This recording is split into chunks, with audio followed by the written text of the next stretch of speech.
about Zahra Daar. Hi, everybody. Welcome to Gateway Rotary. We're very excited to have you here.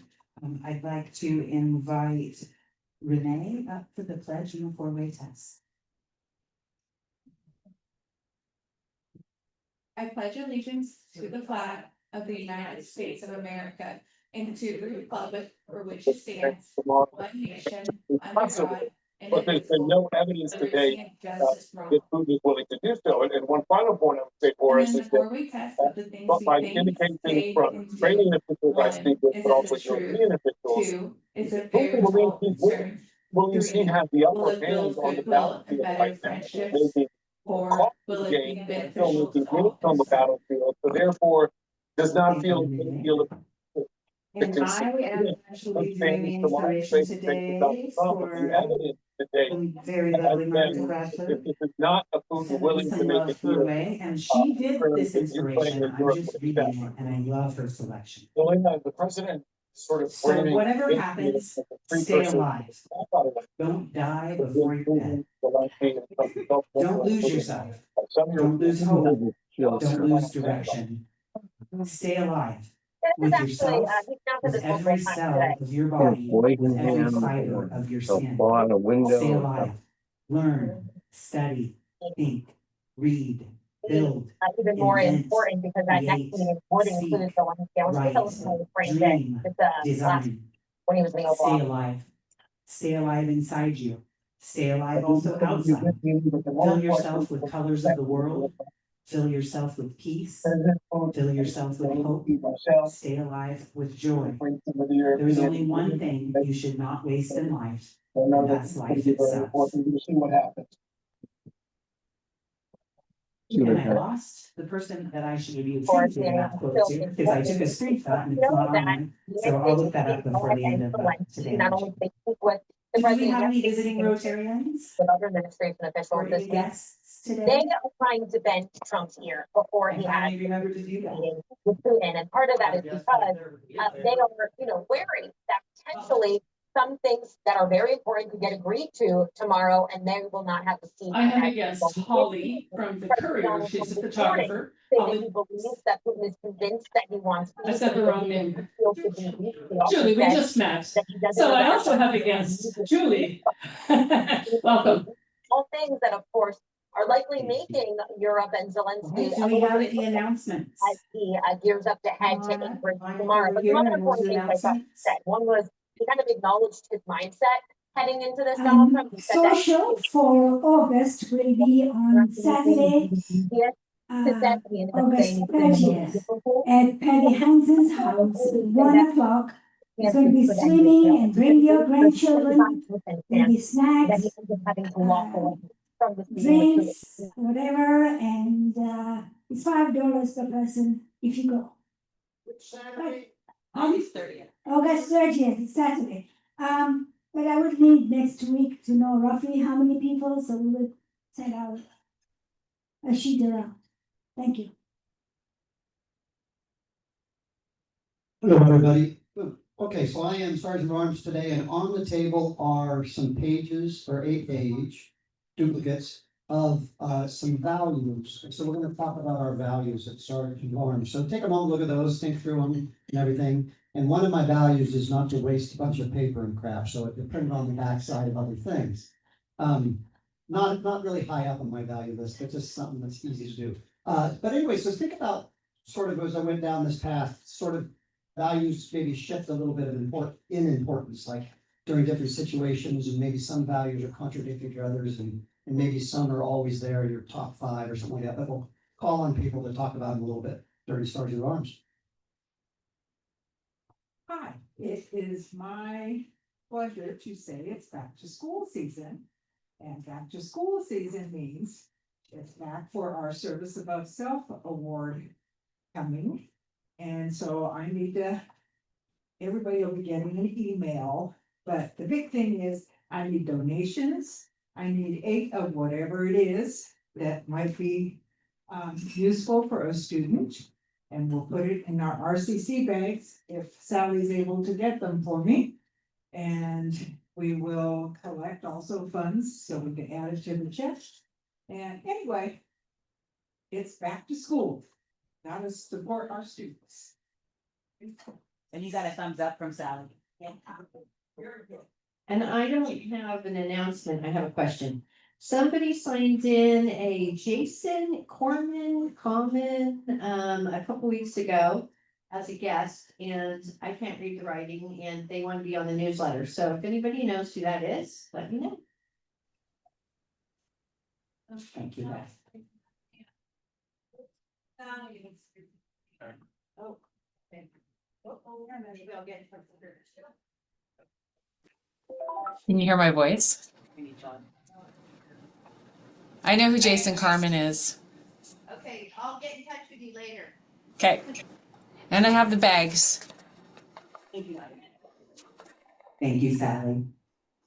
All right, let's see. Thank you, Pat, for being our greeter today and selling the cards. You look great in your dress. And I think that covers everything. We still got 3 cards left. Any takers out there? I want to remind you of the committee sign-up sheets that we've got up here. It shows who's on each committee, and that's what the focus of August is. So if you have a chance to take a look at that while you're here today, that would be great. And I believe we are ready for introducing our program.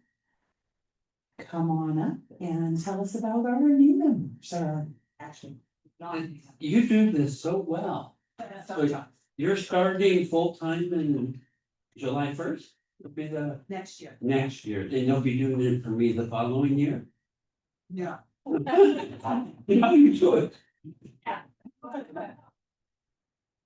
A few months ago, Doug had an interview of 4 of our members, and we thought we'd continue with that because it went pretty well. So I have 4 people who volunteered. They are each eating, and you can bring your meal up here as you wait to present. Everyone will be watching you eat, but that's okay. Or you can come up with your notes. Come on up as you like. Kelly is starting up already, and Debbie is coming, and Zahra is also, and Pat. Take a chair as you wish. Wow.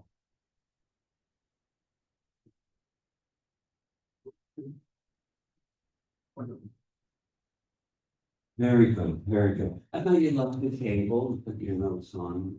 And we have some questions that were selected and sent out for them to think about. And Zahra said she wanted to begin with the first one, and that would be just to talk about your family or friends. And can you see it, everyone? If not, you'll need to stand. Yeah, I think you probably will. Yeah, that's better.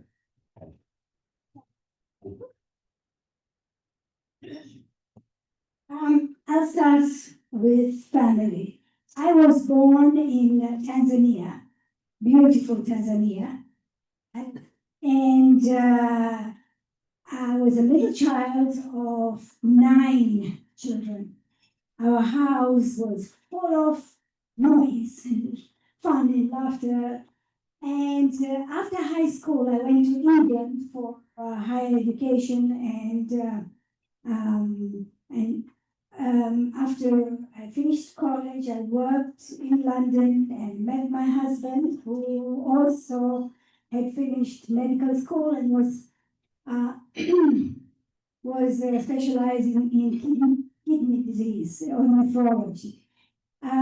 We stayed in England and got our first child, and then we moved to Dubai because most of our family was there from Tanzania. And we stayed there for a few years, had 2 more children. The first one was born in England, and then came to Boston, where I worked at the Mass General Hospital, and I first got a master's degree and worked in the Dana-Farber Cancer Institute. What else about family? Is that enough? Go ahead and tell how you then ended up in Grants Pass. Oh, Okay, so we had, of course, 3 children. We moved to Pennsylvania, and by then my daughter had finished her medical school and her residency, and she moved to Grants Pass with her husband to work as a pediatrician here in Grants Pass. And after 3 years, they promised they'd be coming only for 3 years. After that, they said, no, we love it very much here. We're not coming back. So we moved after we retired. Very good, thank you. It looks like you're going to hand the mic to Kelly. Thank you. And oh, great, this is what I'm following. You did fine, you did fine. And if you could sing for everyone too. Yeah. Talk about family and friends, and then how you came to Grants Pass. From Tanzania. As I'm out of Tanzania, we moved to Moline, Illinois, heart of the Middle West. Yes, that's where I come from. I am the youngest of 4 siblings and 7 years between the 4 of us. The oldest one was not a baby boomer, he was a pre-baby boomer. And then 5 years later, after the war, bang, bang, bang, my little brother, my sister, and myself, all just 1 year apart. So you can imagine what it was like for my mom, and especially my mom, to have 3 kids 1 year apart. We had all the same friends. Our house was a party all the time. I'd come home and there'd be guys out playing basketball at our house. It was really a great childhood. We had winters that absolutely required tobogganing and sledding. And I was a horseback person. I rode horses a lot. Oh, and you'll love this.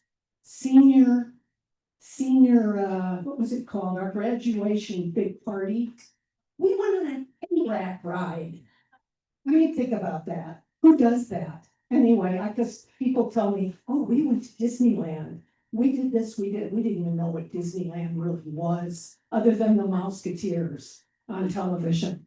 Let's see, my dad was a pediatrician, but he was of that time where he had the black bag in the car, and we sometimes got to go on house calls with him, which was really cool. And my mom was also in medicine, but she stopped. She was a medical technologist and an X-ray, whatever you call them, in radiology.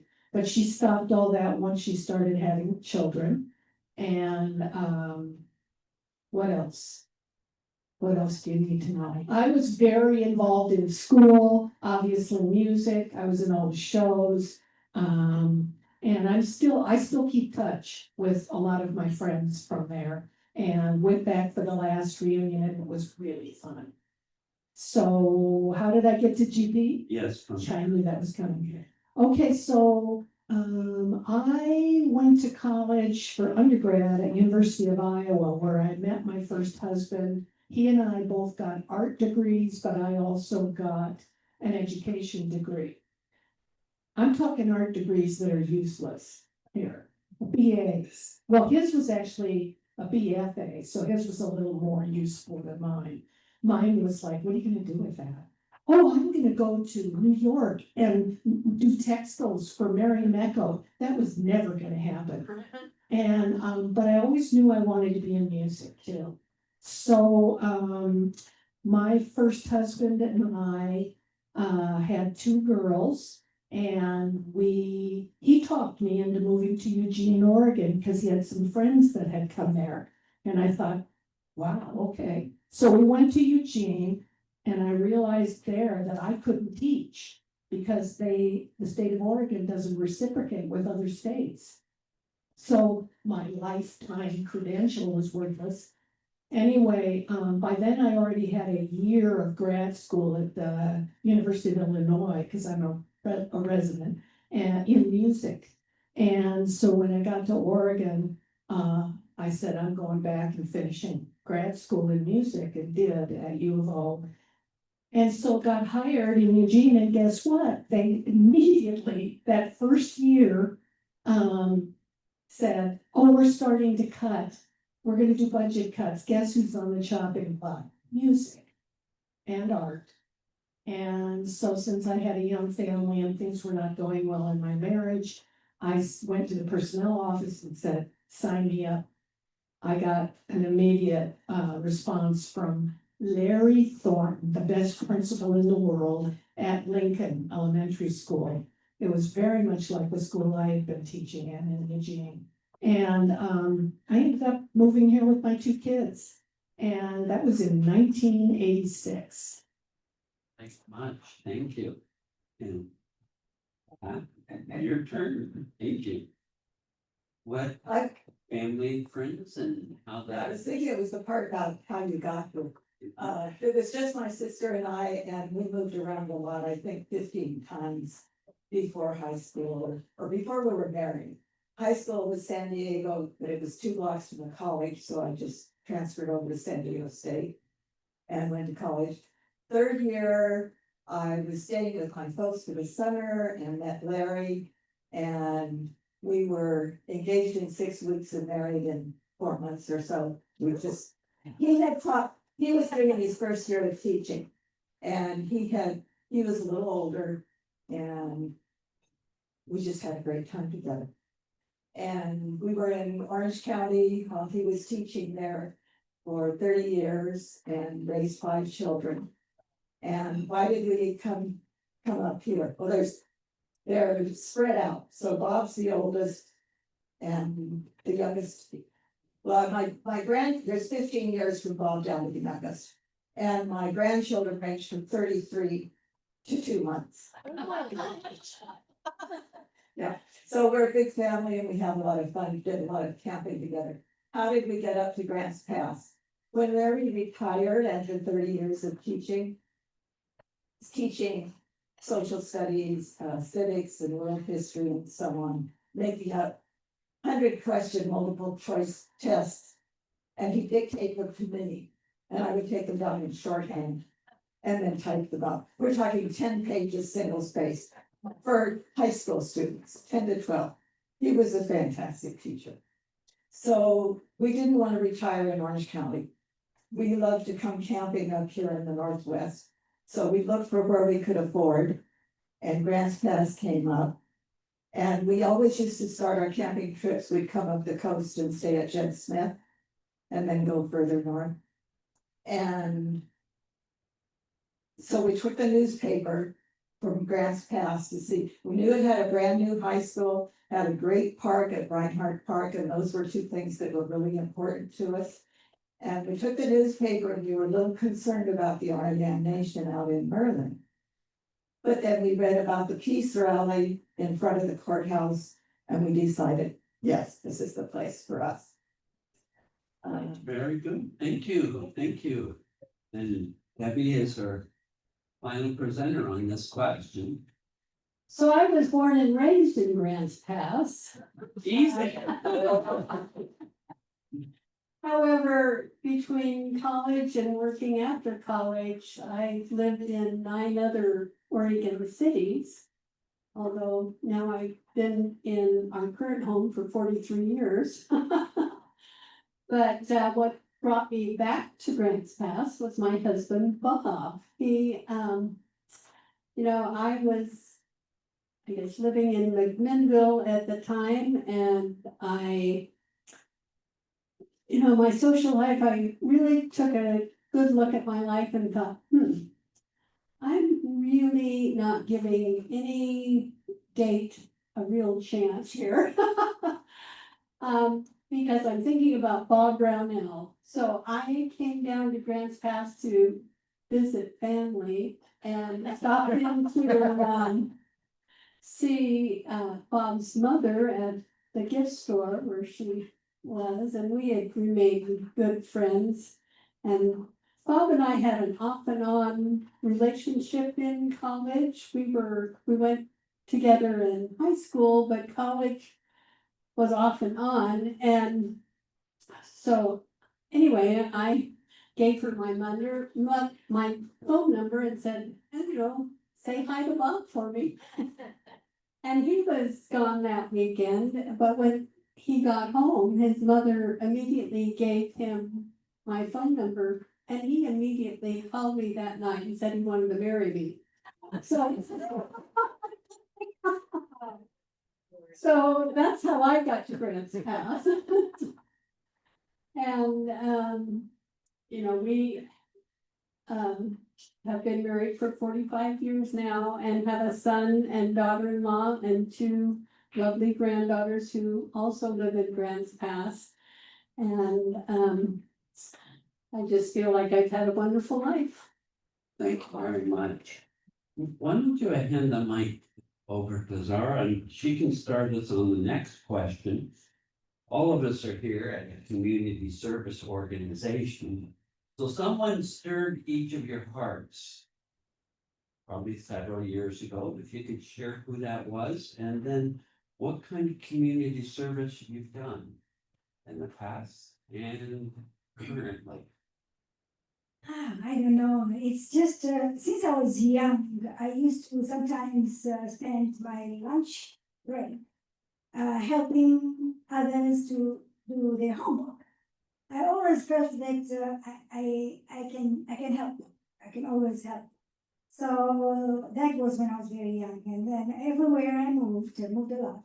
I either volunteered at the libraries or many places. I volunteered at school because then I would know what my kids were doing also, because we moved a lot from Dubai to Boston to Pennsylvania, and when I was in Pennsylvania, I had more time with the children who were at college. I actually worked at the Geisinger Hospital, where they had an auxiliary like here, and I was the grants director, where I used to read all the grants that came for application for funds, and I was on the board. And also we had a lot of fantastic galas every year.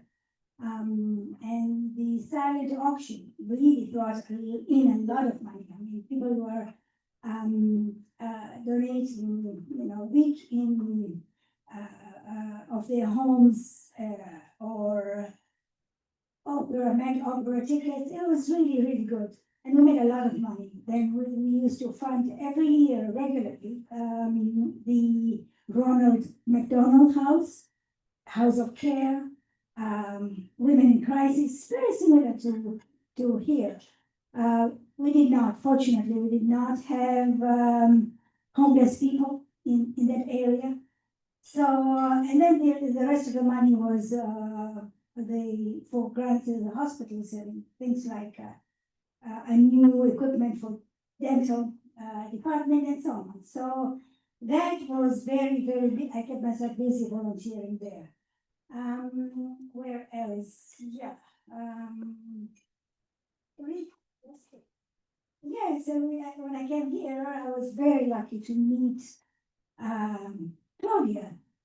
The first week after we moved here, and she introduced me to our lovely book group. And when I retired 4 years later, because I worked from home, I said yes. Now I have time to join the auxiliary, and here I am, like all of you. Thank you very much. Thank you. Okay, well, I don't know if this will ring true with any of you, but I remember vividly. Well, I'm going to take it back further. My dad, who I said was a pediatrician, was first generation in this country. I come from a very odd family. My father was first generation Russian Jewish. His dad came over through Ellis Island, and my mother, Irish Catholic, and so those two. My mom wasn't first generation, her dad was. And they came through, the Irish came through Montreal. Anyway, where I'm going with this is my dad never really was a major capitalist. So one of the things that he did all through my childhood was he gave healthcare to an orphanage called Bethany Home. So that probably started me on thinking about giving, because he always did that. And I would come home and find my bike gone. My sister, same thing. Oh, we thought you outgrew those. Bethany has them. Oh, okay. Yeah, we weren't always done with them when we had. Same with our clothes and so on. Fast forward, I'm in college. And I went to the University of Iowa. And I heard what John F. Kennedy had said, and that did it for me. I don't have to say the quote, but I got it. I understood that it wasn't about me, it was about us. And that's what led me into teaching. So moving forward with teaching, and I see a lot of people going, yes, so maybe some of you, same thing. I was one of the really lucky ones. I had a great career. I loved teaching it, and teaching music was unbelievably wonderful, but then at the college as well. But what I experienced was DV, a lot of domestic violence. And I saw it in my little kids, K through 5ers. I saw it at the college. So I said, I will start giving back. I will help as soon as I can. I also saw those DHS people. They all looked like they were ready to just fall on a sword. They were so overdone. They had so much regulation keeping them from getting things done. It was pretty hard. So I made a commitment that that's what I would do, and that's what I continue to do. And I feel very grateful that A, I'm healthy enough to do that sort of thing, and B, that we have the resources to do that sort of thing. And C, for this group of people that's like-minded. Thank you, thank you. Pat, please. Yeah, we, in Orange County, we helped out with, I did school and library and food pantry and a big Christmas program. And when we came to Grants Pass, the week after I got here, I met people in AAUW, and within 2 or 3 weeks, they said, the lady who's in charge of the food booths at the Frog Fair has cancer, could you do that? And so for the next 17 years, I did the food booths at the Frog Fair. How many have been to the Frog Fair? Yeah. So that was like getting 25 people to help out each time. And one year we sold 1,000 hot dogs, made, cooked, and sold 1,000 hot dogs in 1 hour. In 1 hour, yes. The next year, the tree fell on the what do we call it? Pavilion. And we couldn't cook, we had no hot water or no water at all, no electricity, so we couldn't sell hot dogs. So we did other things, but it didn't work very well. AAUW was fantastic. Church was great. Helping out, I volunteered at the library over the course of many years. Well, it closed, and then when it was open again. The first 10 years I was taking, that we were here, I was taking care of my dad and need to be home with him if he hadn't eat. If it was after 10 o'clock in the morning, I need to be home with him. He was a very bird diabetic, and I had to make sure that he was fed. He could suddenly, his blood sugar could suddenly fall.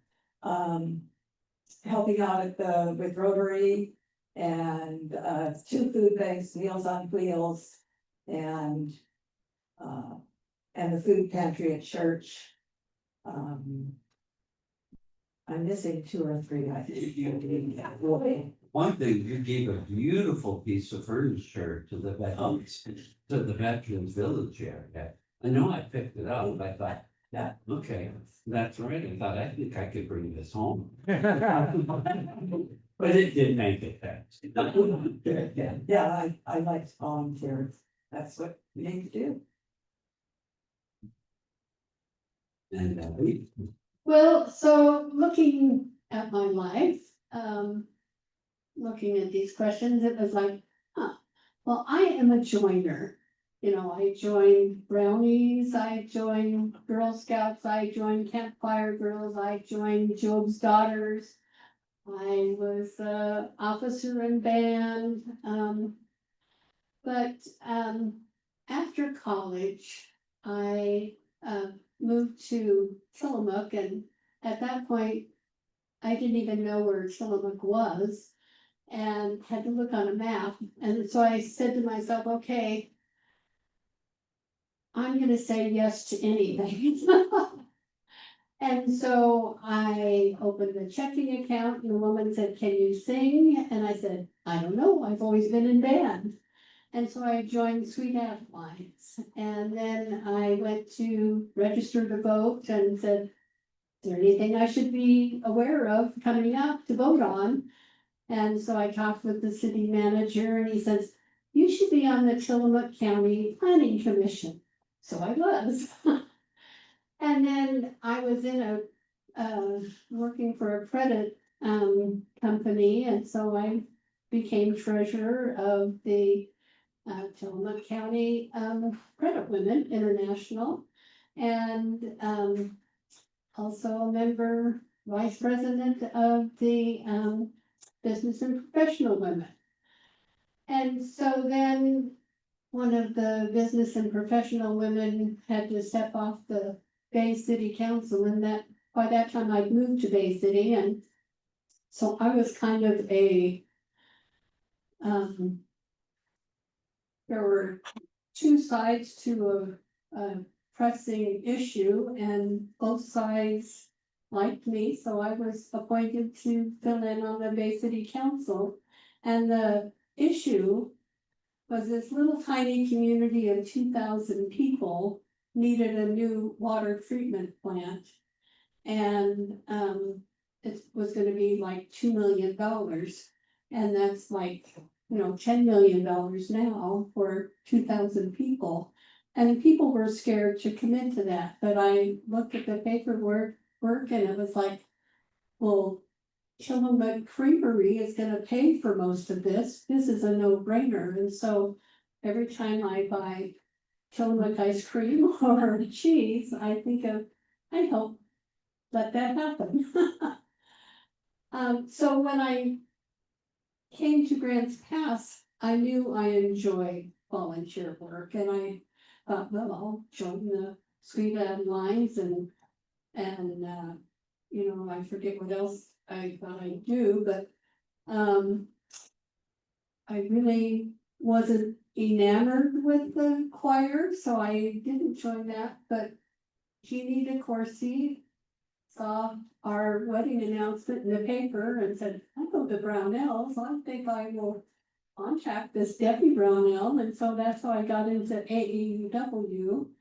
And then my mother-in-law was in PEO, so that's how I became a PEO. And then when Bob and I were negotiating our marriage expectations, he said, I would like you to go to church with me once in a while. And so I'm now a long-term member and chairman of the board and treasurer. And then, when our son was born, I, starting in preschool, started volunteering for his classes and things, and he graduated and I just kept on volunteering, so I no longer on the school board, but I'm still going to be with the literacy committee and volunteering in a couple classrooms at Parkside. So in 1992, when this Rotary Club was being chartered, it conflicted with PEO, and I, was talking to my father-in-law, who was a long-term, Rotarian, and Bob was also, and I'd gone to a lot of Rotary meetings with them. And, the thing that Jack said to me was, Rotary in this community is about doing good. And this is the best avenue for doing good. And I have found that to be extremely true and very fulfilling and self-actualizing, really, in being a part of this club. So thank you all. Wonderful, wonderful.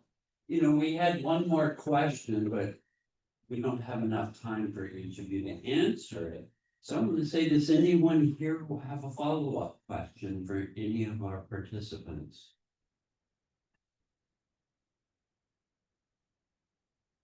Just for people that might not know what AAUW stands for, or PEO, could you tell us?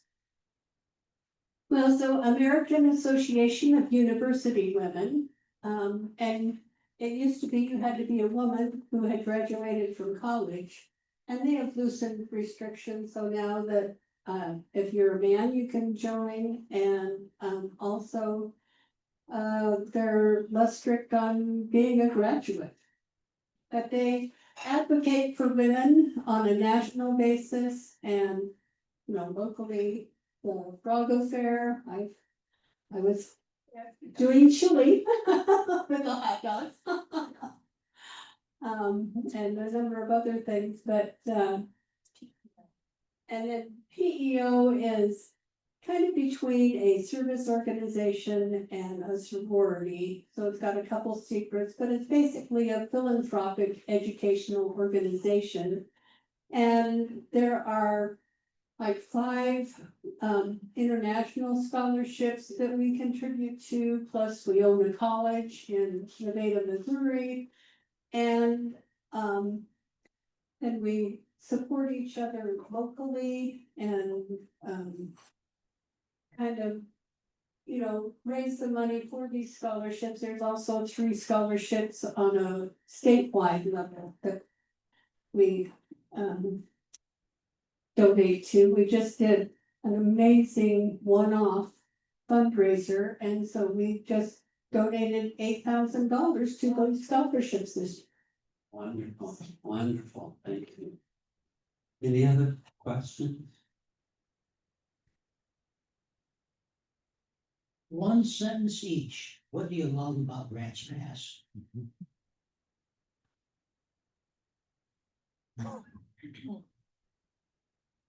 My grandchildren, all of you, and the friends that I made in our church or mosque. And by the way, I am the president and the treasurer there. And this is why I am so busy with my life here. And just also sentence. Okay, gotcha. Okay, so for me, I guess I would say the beauty of the trees, the woods, and friends, wonderful friends. Yeah, the people, wonderful friends, people who care, and nature, the beauty of the trees. Also. All of the above, plus the mountains.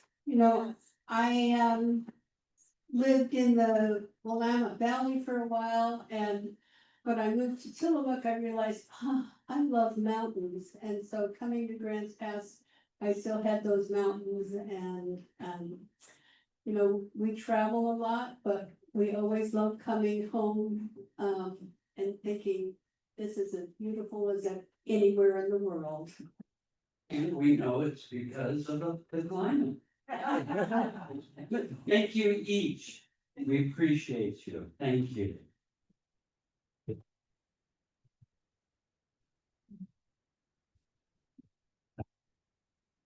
Thank you very much. We thank you, Greg, for organizing that and allowing us to learn so much about our lovely people.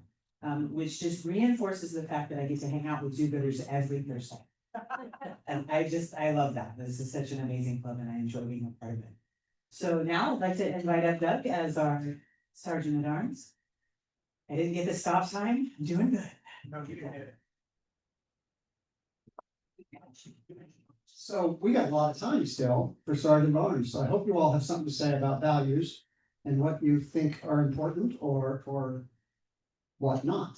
And then I also want to say that I think I heard a fantastic opportunity for more material for Sergeant at Arms in romances and short engagements and in marriages. I think there's some stories out there in this club that we could hear about. That sounded fascinating. So for the core values thing, so little birdie, Pat Bath, gets to start because this is kind of comes from her idea about values. Where's she at? She's sitting back there. So she's going to get to start. I'll ask her the first question about this. But she said, let's do something about values and whatnot. And then so taking a deeper dive into the internet and the values that pop up on the internet, it was really interesting. Pat's idea was to talk about, I think, if I remember correctly, the first idea was to talk about our top 5 core values and have you all talk about that with yourselves at the table and to sort of maybe then call out or stand up and then talk about that a little bit. And then I started to look at what those might be for myself because I was like, I don't think I can answer that question. What are my 5 core values?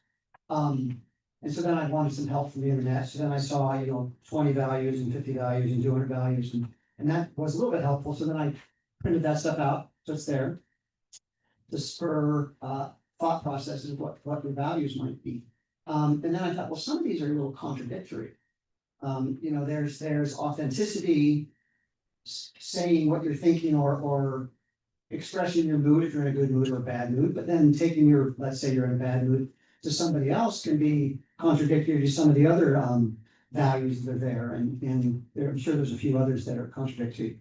And then there's the situational values, like, okay, I'm maybe the importance of this value is up here at work, but over here when I'm playing a sport or I'm doing my hobby, this value is down here and this other value is important. So I wanted to, maybe we can all talk about some different ideas of our values. Pat, you get to start. And I hope, Pat, one day you come up here and be Sergeant of Arms, because this is about your 3rd or 4th really good idea about what's new for Sergeant of Arms. And I think you need to come up here and start doing Sergeant of Arms.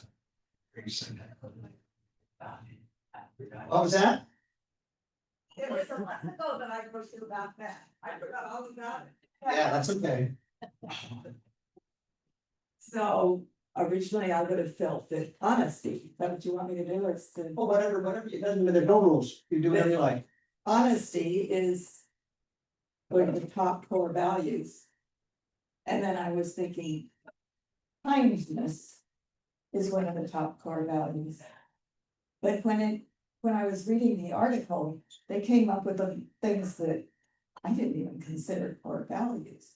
It's probably down on the sheet that I just discovered is on the paper. But I was not prepared to say anything about this today, so. So, with one core value. So join in on core values. Greg? We have in a recent past, a president who considers loyalty a core value, probably his highest value. But I think honesty ranks above loyalty. And that can be a major conflict in our news. But honesty, I think, is truly at the heart of relationships, more than anything else. And of course, honesty involves being truthful. Something from your consideration from my right mind. Yes. Thank you. Yeah, hang on, back to Patty or Dawn or Patty. But get up and get the microphone. Go get the microphone. Is it my turn? No, get away. I absolutely think kindness is above loyalty and empathy and helping people who are less fortunate. And to care, just care. and tell people, hey, you look great today. What a great smile. Thank you. It's so good to see you. Just give out good, because there's enough shit going on.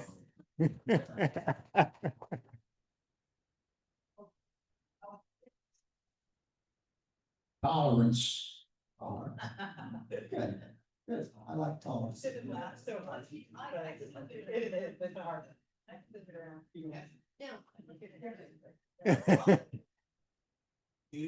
Yes. Judy behind you. Well, I'm gonna do happy bucks, even though we're not maybe quite there yet, but I wanna share that kindness is also my, I think, top value, which may surprise you since I'm probably not always known for being that kind. My mother used to say when I was like 8 or 9 or 10, Judy, you don't have to say everything that comes into your head.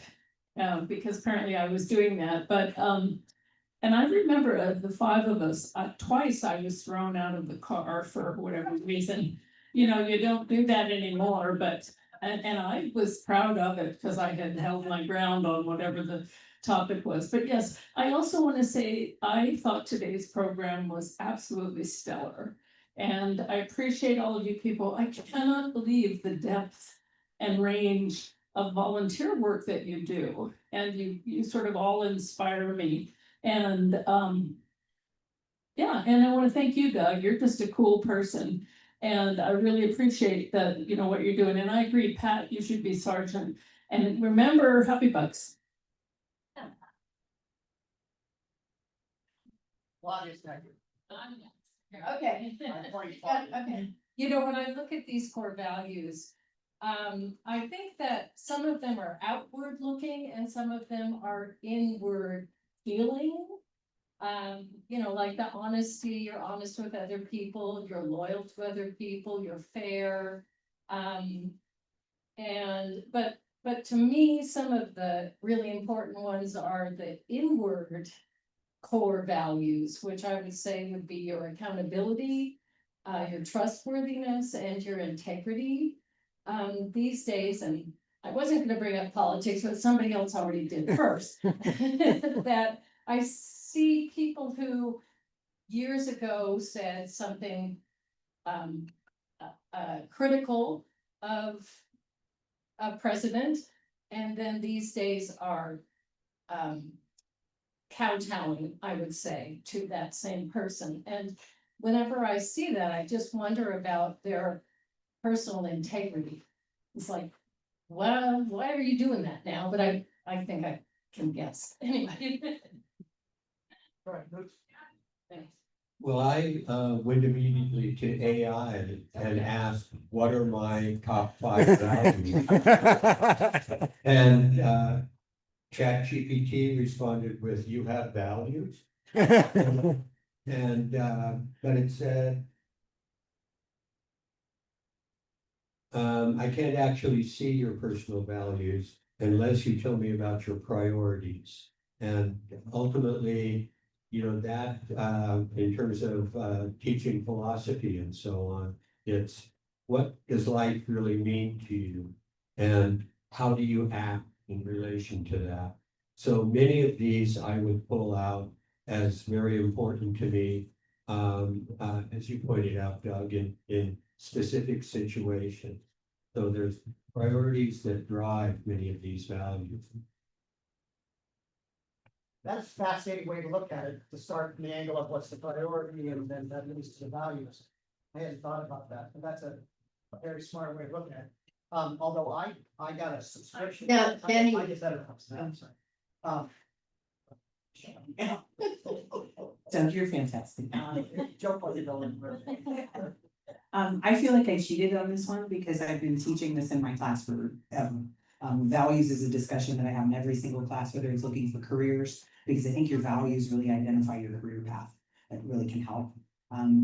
For me, I hand out a worksheet and it has 4 of these words, and at the top of that is integrity. And that is my most important value. And there's a definition of integrity you can look up, and that's a very valid part of it, but my real definition of integrity is being able to look myself in the eye and to know that I've done the right thing, even when it's difficult. And, you know, in leadership, it was where this kind of assignment came from. And it's really, there's a quote that one of my colleagues from PCC, Mandy Ellertson, always had on her signature line. And it was what's popular isn't always right, and what's right isn't always popular. And for me, that really fundamentally comes down to being the person who asks the hard questions or stands by people when they need them. And it really does, as much as individualistic as it may sound, I have to be able to live with myself. And that's the one person I've always got to be accountable to. And it comes from kind of an unusual life experience, but that's really my foundational core thing. If I have nothing and I have my integrity, I have everything.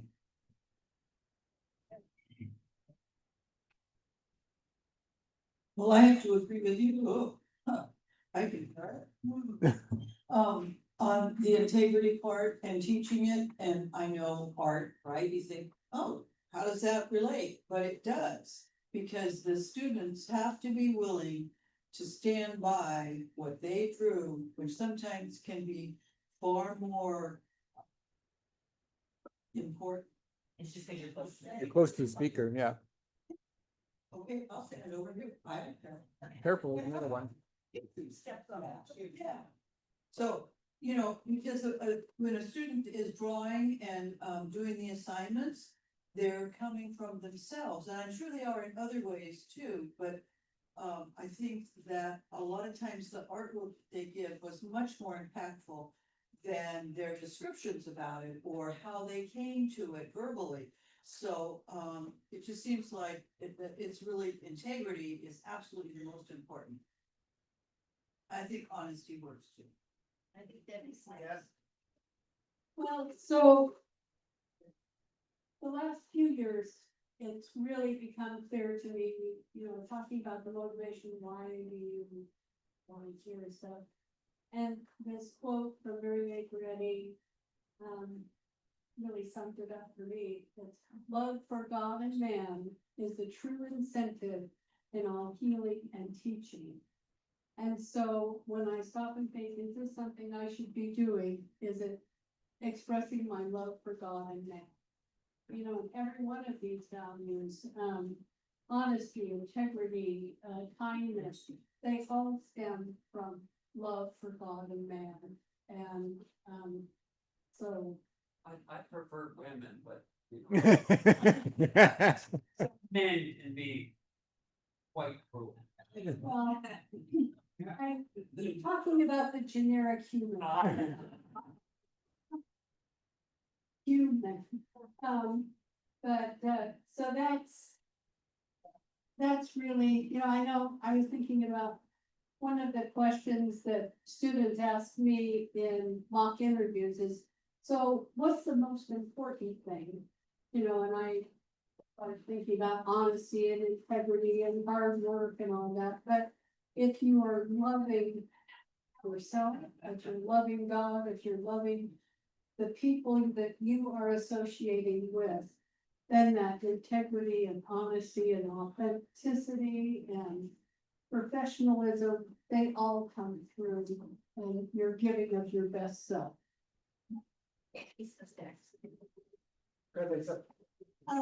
I was, Debbie just took the words out of my mouth. I was about to also say, it's all about love. And it's that simple. And yeah, it all falls into place if you have love. And in this room, I have happy bucks because all of you just exude love, and in so many beautiful ways. Also, as a public school teacher, I remember when the shift early in my career, they started bringing in core values into the classrooms, into the schools, and we had each month, it might have been we were teaching integrity, or next month was perseverance. And I always thought, gosh, how weird that we actually have to teach this. And it's true, we do have to teach this to our kids. And, because to me, it should be so innate, and it's not. And, you know, so many of these words on here, empathy and compassion, and, it's so important, and I hope that it's still being taught in the schools. And, anyway, yes, Debbie, you're right, it's all about love. Do we have time for one more? One more, you're it. Okay, so I was, feeding the homeless today, and, Patty was there, and, Lisa was there. And it was a tough day, and I'm bringing it up because some of these lessons came to me. I had a woman faint. And because I've been a school teacher for so long, I was immediately like, don't let her head hit the ground. All that sort of thing was coming back immediately. I had another person choke. I had another person talking about suicide. It was a tough time this morning. It was so blessed hot out for the last several days that I think this played into it. But I'm only bringing this up to you because of how I left that day, what I left with in my heart. And in my heart, the words, "there but for fortune go I," kept going in through my head. Because you know what? We're all part of this. We're all part of that. And I go back to what you say, it's about love, but that's a tough lesson to learn because you look at all those aspects of it. And I felt a lot of empathy today, and thank you. Thank you. Thanks, Kelly. Okay, now we're on to happy bucks. Anybody got any happy bucks? Me first, Go. since I got Dave wrapped it out. That's good. You go. Go. We go. You're next, Barry. We pick up our foreign exchange students on Saturday. Suzanne, she's from France, and I'm really happy about that. Yes. I'm really happy that I made it to a new decade. I just turned 70. And I'm really grateful for that because of the mentors, the teachers, my parents, family, friends. I worked in accounting for 35 years. And one of the main things I learned from that in working in different departments, and it goes along with values, but also some of the emotional journeys that we take through our careers and things we do in our communities. And the thing from management, it was, for me, I led teams of people, and it was creating a safe place for everyone to succeed. Because a lot of times we'll go into venues or community things and we don't always feel safe. And what I mean by that is, do you have the love? Do you have the joy to be where you're at? Do you have the passion to be doing what you're doing? And I'm gonna end with this, that the Debbie, Zahra, Pat, and Kelly, thank you. You inspire all of us, and we hope to be an inspiration to others around us. And thank you so much for being here. Love our Rotary group. Thank you.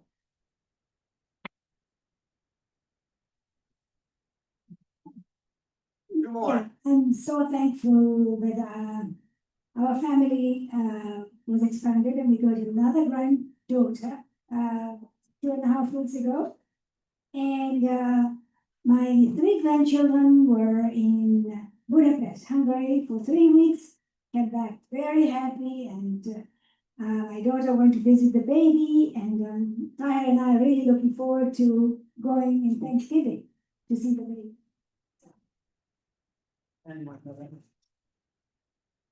Yeah, cut it off. You got happy bucks, hold on a second. Smile. Smile. All right, my thought for the day will be short and sweet. Oh, cards, yes, I'll get cards. You can hear. that's Doug's job. I'm teasing. Oh,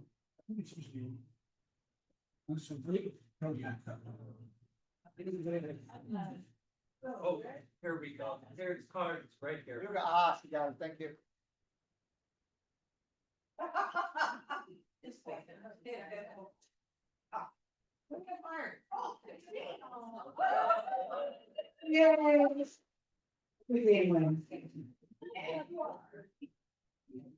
Well, I think this conversation inspires my thought for the day, which is an unusually difficult thing. And people usually angry with me for this quote, but I know you won't because you all do the hard work. And it's the fact that the right thing to do is almost always the hardest thing to do.